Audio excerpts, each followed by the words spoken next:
What is going on, everybody? Welcome back, Red 13. And who's the player you think of? Obviously, you've already seen it in the title, but who's the player you think of who had this? Chad Ochocinco Johnson. He was one of the most electrifying players in the NFL. Now, the reason we're talking about him today, suggested from a friend of mine named Nick, who is a high school football coach and a diehard Bengals fan. He said, is Chad Johnson a Hall of Famer? Let's bring it to the audience. Let's see. Our channel's not very big. We did put in a poll, and majority of our poll, shown right here, showed that they believe Chad Johnson is a Hall of Famer. He did do enough to get in. We'll break down some of the stats. Remember, sometimes stats from different generations can mean different things, but there's also what did he bring to the NFL. So as we go to it, let's talk about, he did have a good quarterback through a big chunk of his career. I know he had John Kitna, who wasn't bad, but when he had him and Carson Palmer together, they were a poor man's Peyton Manning and Marvin Harrison. They did real damage to the NFL. They had other great receivers there, Hushmanzada, Henry. They had other talent there as well when Chad was there. He also had Mohamed Sanu. Was Sanu there? No, that was A.J. Green. Scratch that. See, sometimes you get the players and the generations mixed up. But as we get to Chad Johnson, first and foremost, let's just say the guy came in the NFL. I want to say he was a second or third round pick, but I think a second round pick. So he comes to the NFL. And he goes to a team at that time that was not very good. Not a great organization. Did not have any gigantic playmakers. If you think back to the history of that team, before that, when he got there, they had just got Peter Warrick, I want to say the year before, who was the 4th overall pick, one of the top picks in the draft. So he's coming there, and Peter Warrick is not a Terrell Owens. He is not someone like... Peter Warrick is better as a second fiddle, which he was once Chad got going. But he came on a team to where the expectations were low. And like I said, you had John Kitna, who had a decent time in Seattle, and now he was in Cincinnati. But nothing else in the organization was going really well. Then he had a decent rookie season, and then he took off, right? He really became this player, this name. He started dropping 1,000-yard seasons. Let's get to that right away as we go through the history of him. On his career, he had 766 receptions throughout his NFL, 11 seasons, but he didn't play fully in one of them. Yards, remember the Patriots? It just never took off there. We'll cover the Patriots more. Yards, lifetime, 11,059 yards. Now, it used to be, once you hit double digits, like 9,000, and then you jumped up to 10, it was, wow, that was consideration. Times have changed, and I'm not even talking now, even at Chad Johnson's time. You know, remember at one point it had Jerry Rice and Tim Brown, both over 10,000 yards, and then they went even more, of course, duh. But it was like, it was rare you saw that kind of yardage. And then players started doing it, not left and right, but the passing era took off. So you got to take that in consideration. But 11,059 yards, 67 touchdowns. That's probably the one number where you look at it and go, you know, that was not his specialty. Now, throughout his career, he did have 4 seasons of 11. Basically, he played, but you kind of, that Patriots one, you hold it against him because he could have did well there and he just couldn't figure out the offense in that situation. But either way, 67 touchdowns, 4 times. In those career in Cincinnati, he had 9 touchdowns. So he got up there one time with his max being 10. So he could be a touchdown threat. He was. He was not a red zone guy. Hushmanzada got a lot of that where it was more of a red zone threat. Yards per game, and this is all averaging throughout his career, 66 yards per game. We'll compare these numbers to some other Hall of Famers, and no, not the 1940 Hall of Famers. Some people, maybe a couple guys played near his era, or he might have crossed paths with maybe at the end of their career.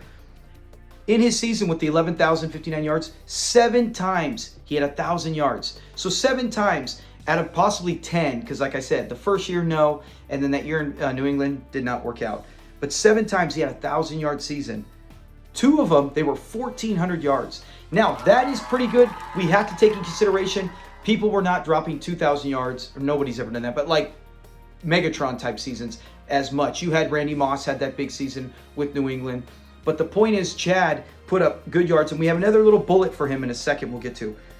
And 4 seasons with his receptions where he had 766, he averaged 4.6 catches per game. That is a really good number. That is an outstanding number for anybody that would be considered for the Hall of Fame. And he had 4 seasons of 90 receptions. So 4 times he had 90 or more catches. And 2 of them resulted in the 1,400 yards. And he had 4 times of 9 touchdowns, including one with double digits at 10. So that is a great resume. Now, this is a Hall of Fame, not the Hall of Great, which we've all heard. It's nothing original. What Chad did, though, to elevate, when we look at it, it's not all about numbers. You have to take in consideration where he was.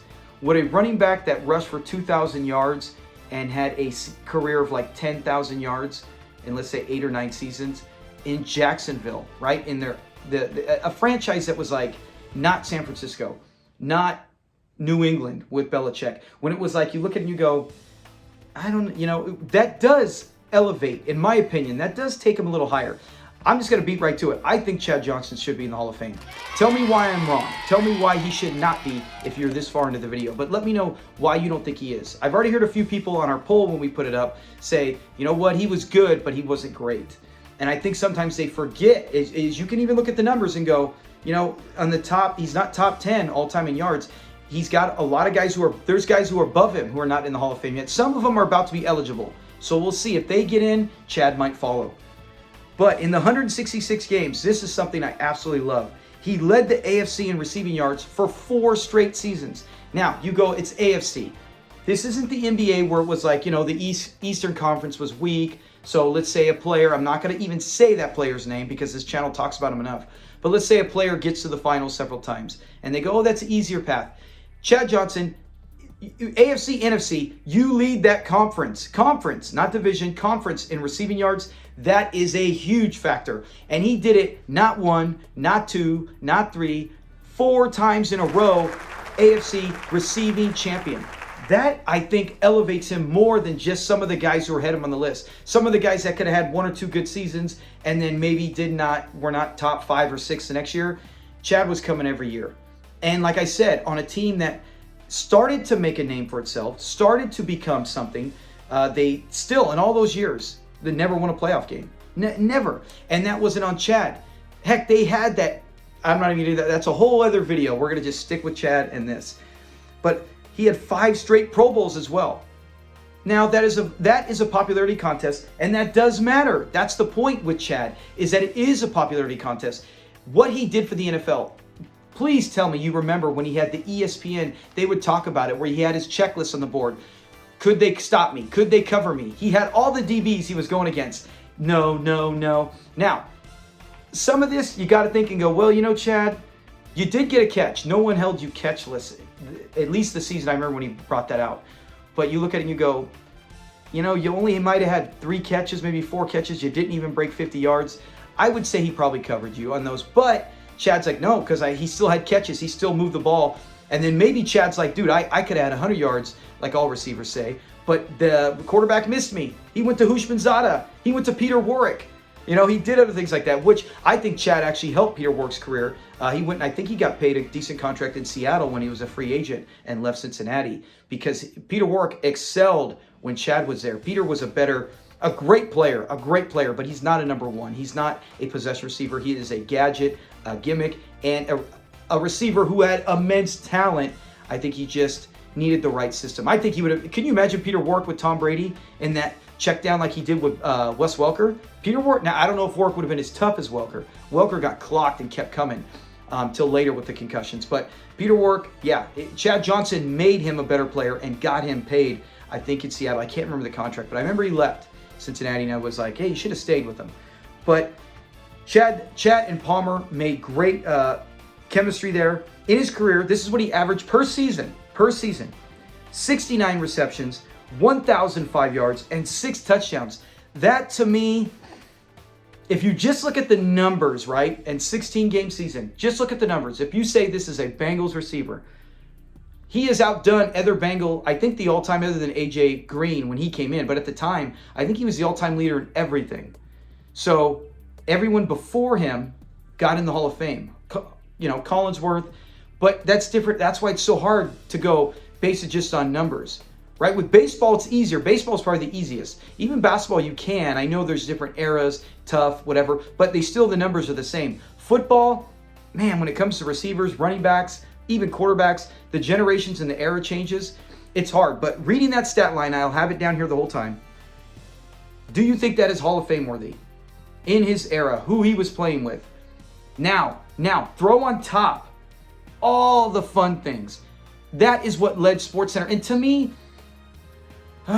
if you're going to say things like when T.O. didn't get in, like he was a bad teammate, right? He was a T.O., which I don't think he was. I've heard other players love T.O. And I personally, as a player, loved him. I would love to have been on his team. Even if he's arrogant, the guy got it done, and that's what I want on my team. You don't have to give me a high five and be my best friend. Get the job done, and let's go out there and do it together. And T.O. was that guy.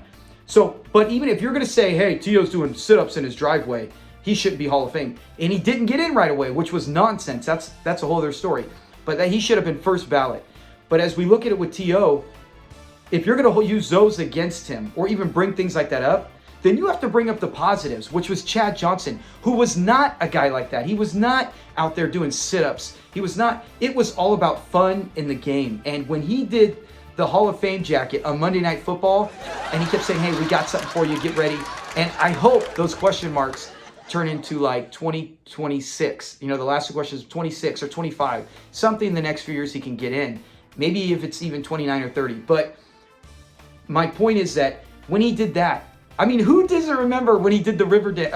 Was it the clog dancing? I don't know what it's called. I think it's the river dance when he's sitting there and he's doing that was hysterical. That was so original. When he's doing CPR to the football, when he's playing, he takes the end zone pylon and puts the football like he's playing golf. There's just so many different things he did that were so fun. And he wanted to make the sign, please NFL, don't find me. Things like that, where it was just hysteric. He was doing it with hysterics, not being a jackass, for to say, and not being off the field trouble. I just think everything about his game is what I love as a player. I love to see that in baseball. I love to see that in all sports when you have fun, but at the same time you're doing it on the side after he scored. He didn't go out and do all that when he wasn't scoring. Now, he could disappear at times if something emotionally was going wrong. But these numbers, to me, are, I would say, 69 receptions, 1,000 yards. You played that many years and you average 1,000 yards.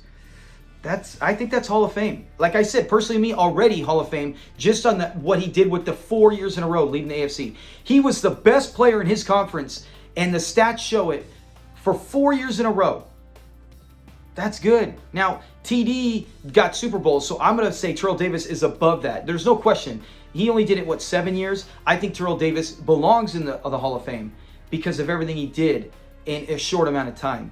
Chad Johnson was there longer in the NFL, double-digit years, but for a span of his whole career, even after his first season, and New England, was legit all-star, Pro Bowl. But then he had that era where you go, that's what people want to look at when you go Hall of Fame. What did you do in your era? Were you the most feared? Were you the one when they check your team, they had to watch you? They had to take you out of the game. When you are that guy, right? You're not the Hall of 20 years. Like, hey, I played 20 years long, the Hall of Longevity. It's not that. This is the Hall of Fame, and they always say, were you the best at your position? Did they have to? And yes, Chad Johnson was that. They had to game plan for that. He had big catches. He had big moments. He had big highlights, and he had great fun, and his numbers show it. So now, let's get to some other Hall of Famers. Some of them are older. Charlie Joyner, okay, played in an older era, but he's a Hall of Famer, and he's near Chad Johnson on some of the yards. His receptions per game were 3.1. Chad is 4.6. I get it, different era. Yards per game, 50. I'm still just using Joyner because he wasn't from the 60s. Yards, 50 to 66. Touchdowns per game, Chad is 0.40. Joyner's 0.27. So you go, okay, older generation, he dominated all those. Oh, there's guys now who are probably not Hall of Fame worthy that would dominate that. So let's get to the next one. James Lofton. Okay, he was the end of his career, coming from retirement when Chad was probably in college. They could have played. I remember Lofton playing in the late 80s. I want to say early 90s. So maybe but either way, Lofton's from an earlier era, but still a passing one. James Lofton, 3.2 receptions per game.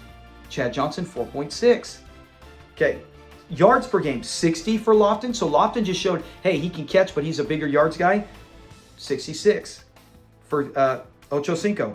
Touchdowns per game, 0.32 to 0.40. So Chad wins on all categories again. So now let's get to someone who go, okay, we need someone from Chad's era or right, was going on at the same time as Chad. Let's get to it. Isaac Bruce. You cannot deny Isaac Bruce. Hall of Famer, He's put up some of the best seasons, yards, Super Bowl champion. Let's look at Isaac Bruce number compared to Chad Johnson. Catches per game, 4.5 for Isaac, 4.6 for Chad. So Chad beats him. Chalk that up. Yards per game. Chad, we said 66. Isaac, 68. Only 2 yards difference. And touchdowns per game. Isaac, I would have thought, would have been a lot higher. Isaac's is 4.0. Chad's is 4.0. They're identical. They are nearly identical, other than 1 point reception more for Chad and 2 yards more for Isaac Bruce, who is a Hall of Famer. Did win a Super Bowl, right? So let's say the Bengals did make some Super Bowl run, which they should have, had Carson Palmer not got hurt when the Steelers guy rolled into Palmer's leg. He rolled like a Lincoln log and could have stopped. He did not. Hit his thing, tore his ACL. Then Henry broke his arm on the same play. The Bengals were up 17-7.5, and Chad Johnson, if you don't know, look it up, went berserk in the locker room. Went nuts, lost it, emotionally, physically, when he found out Palmer tore his ACL. Because that Bengal team had just mopped the floor with the Steelers not even a month ago. And that Steeler team not only beat the Bengals in that second half where the Bengals unraveled because they lost 2 of their best players on offense, they ended up running it all the way to the Super Bowl. That Steeler run, that one where the helmet's in the end zone and the ball's outside and they called it a touchdown, awful call. That's the year that the Bengals should have won that Super Bowl, in my opinion. That team was primed. They had already beat the Steelers, and I think they would have gone all the way had it not been for that injury. So that's history, right? It is what it is. But Chad, if he gets a Super Bowl, I think people are singing a different story because you would have had him at the Super Bowl that weekend. They might have won that Super Bowl. I think they would have. I think they were better than that Steeler team. And I just feel like, hey, the Steelers got hot, and I think the Bengals could have rode that wave as well. And it just didn't work out that way. So it's unfortunate. But reading these stats and showing you compared to older generations, but even one in his generation with Isaac Bruce, and looking at these yards and his stats, I got to say, yes, I think Chad Johnson, Ochocinco, is a Hall of Famer. Tell me why I'm wrong. I already know some people said he just didn't do enough. But I'm trying to think, if you compare his stats to others, regardless of Super Bowls, he did make playoffs multiple times. He did make the playoffs for that Bengals team, and he was a gigantic factor. And all the other things I mentioned, right? Pro Bowl, everything. He was huge. He was fun. He made primetime. I mean, the Bengals were in more primetime games when he was there, just in a 5-year span, than they were like the 5 or 6 years, 7 years before the Bengals even were relevant again. They were disappeared. They were garbage. Then Marvin Lewis showed up. Carson Palmer showed up. Chad Johnson was there, and they took off. So that is it. Let me know what your thoughts on it. I already know what my friend Nick thinks on it. He thinks he should be in the Hall of Fame. Our poll right here shows that Chad Johnson should be in the Hall of Fame. Let me know why I'm wrong if you think he's not. I love debate. I love topics. I love hearing from you guys. Let me know. And if you think he is belong in the Hall of Fame, put it out there too. Let's flood the comments with people who are for Chad Ochocinco Johnson. Thanks a lot, guys. Talk to you later. Peace.